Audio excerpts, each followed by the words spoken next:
und Andrea, leben und reisen seit über 4 Jahren mit unserem selbst ausgebauten LKW durch die Welt. Seit einiger Zeit sind wir aber wieder in Deutschland und haben unseren Fuhrpark um ein kleines Segelboot erweitert. Eine Hallberg Rassi von 1978 mit einer Länge von 24 Fuß.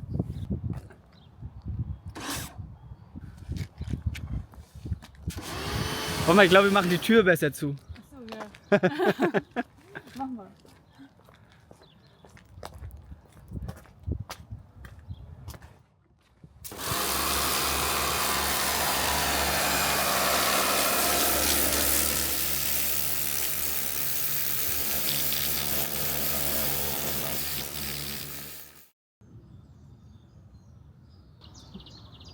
Moin! Ja, wir sind hier noch immer am Quaduxenberg auf unserem festen Stellplatz. Ja, hier gefällt es uns einfach zu gut. Ja, die Aussicht ist halt auch echt wahnsinnig schön. Man sieht so Wismar und aus weiter Ferne kann man auch die Ostsee erahnen. Ja, das liegt daran, dass wir hier auf der höchsten Erhebung der Gegend sind, also auf glatten 75 Metern. Ja, so ist hier für Norddeutschland ist das schon eine krasse Nummer. Also wir wollen ja nochmal ein Gipfelkreuz aufstellen. Mit Gipfelbuch natürlich. Also da können wir uns dann eintragen und die Besteigung, die Erstbesteigung, die haben wir dann gemacht natürlich. Ja, stimmt zwar nicht ganz, aber das, was im Buch steht, das zählt, ne? Ja, aber sonst ist hier wahnsinnig schön. Auch so, wir sind ja sonst immer gereist und jetzt stehen wir hier seit 11 Monaten, glaube ich. Ja, Ja, mit der kurzen Unterbrechung. Wir hatten mal wegen der Arbeit, hatten wir mal kurz eine Wohnung, aber an sich theoretisch seit 11 Monaten. genau, stehen wir hier und sind nicht auf Reisen, aber dafür kommen die Reisenden zu uns und die Gespräche haben wir eben trotzdem, aber eben hier vor Ort. Ja, aber jetzt wird es mal langsam wieder Zeit, dass wir uns ein bisschen ums Boot kümmern, denn heute soll was geschafft werden. Und wir wollen heute mal ein bisschen schleifen, weil wir haben jetzt schon mal abgekerchert, das Boot unten sauber gemacht. War auch eine ganz schöne Arbeit. Ja, da kam ein bisschen was runter. Genau, eigentlich war ja auch der Plan, das zu machen, als wir das Boot rausgeholt haben, weil das geht immer besser, wenn alles noch ein bisschen nass ist. Und Aber das war ein bisschen aufregend, ein bisschen stressig. Alles hat ein bisschen länger gedauert, als wir eigentlich dachten. Und dann haben wir das mit dem Kärchern ganz vergessen. Wir waren froh, dass das Boot heil auf dem Anhänger war und dass wir dann losfahren konnten. Und dann haben wir das mit dem Kärchern total vergessen. ja, und dann hier hatten wir keinen Kärcher und dann hat es halt eine Weile gedauert, haben wir schon alles angetrocknet und dadurch war es halt ein bisschen mühselig, den ganzen Dreck runterzubekommen. Ja. Und ja gut, dabei haben wir jetzt noch eine kaputte Stelle, also am Ruder so eine Abplatzung entdeckt, das mussten wir jetzt neu spachteln. Das müssen wir jetzt auch einmal schleifen und mal gucken, wie weit wir heute kommen. Also wir haben uns Schleifen vorgenommen und ein paar Reinigungsarbeiten, glaube ich. Ja, und Alles andere ist Bonus. Ja, genau, das Antifouling streichen, das können wir auch die Tage noch machen. Ja, na, dann geht's an die Arbeit.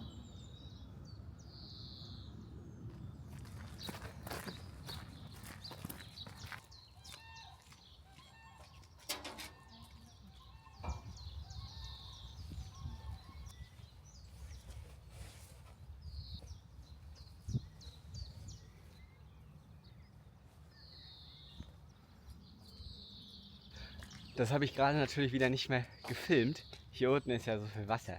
Also wir sind jetzt nicht ganz unschuldig daran, dass hier gerade so viel Wasser ist, dass wir jetzt in der Pfütze stehen.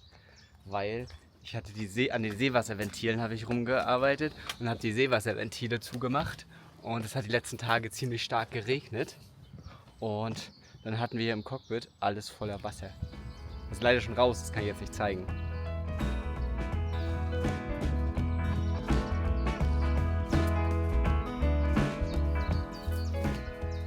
Ich schlage jetzt erstmal einmal am Ruder die separierte Stelle, um zu gucken, ob das so in Ordnung ist oder ob wir dann nochmal spachteln müssen.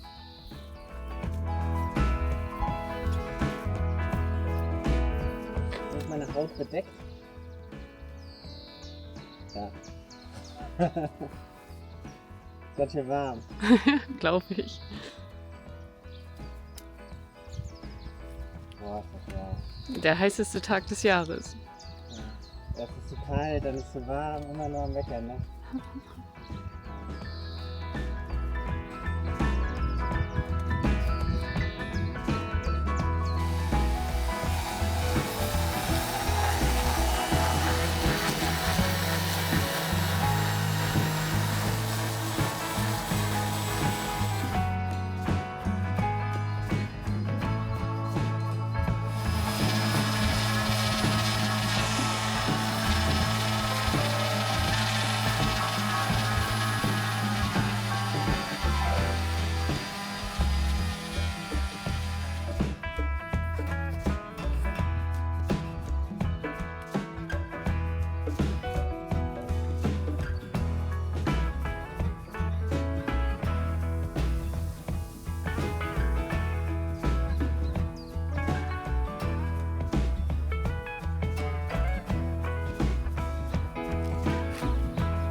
Wir sind jetzt schon beim zweiten Anstrich bei, also wir kommen sehr gut voran. Ich bin auch erstaunt, wie gut das klappt.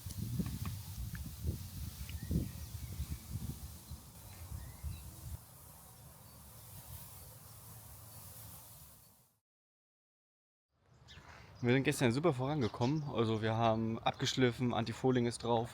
Es sind jetzt so 2 Stellen, die wir uns gleich nochmal angucken wollen.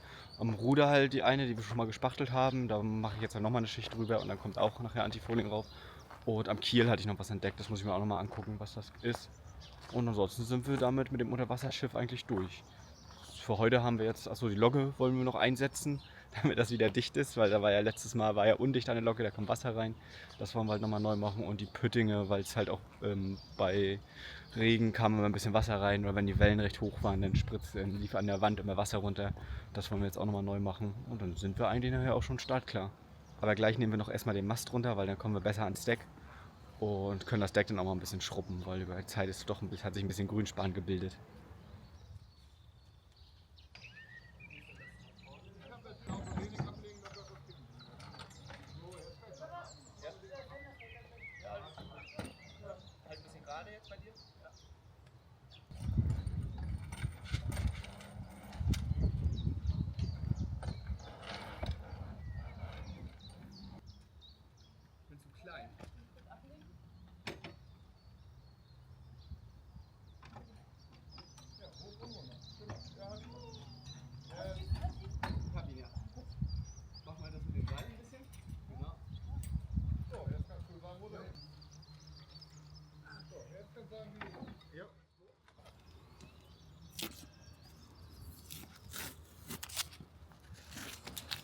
Kannst du mal den Karton für die Logge raussuchen?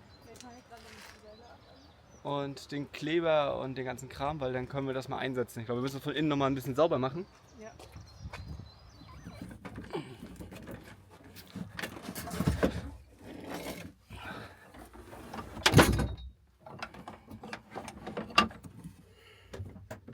An der Stelle mit der Logge, da hatten wir ja letztes Jahr unser Leck. Deswegen sind da auch 2 Kartuschen Dichtmasse und Klebstoff sind darauf geschmiert. Es hat die ganze Saison gehalten, aber jetzt machen wir es natürlich neu.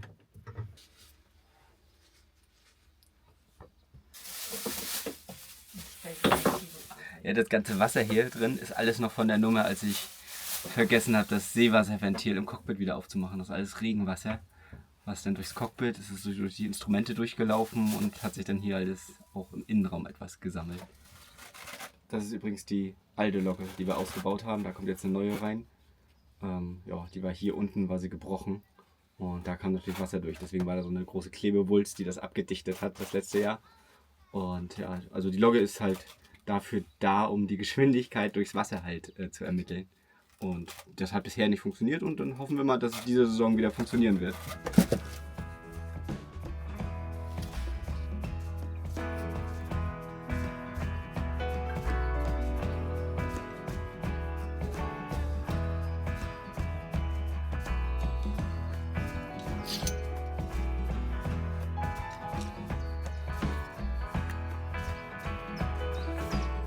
Wir kleben gerade zum ersten Mal mit Aktivator.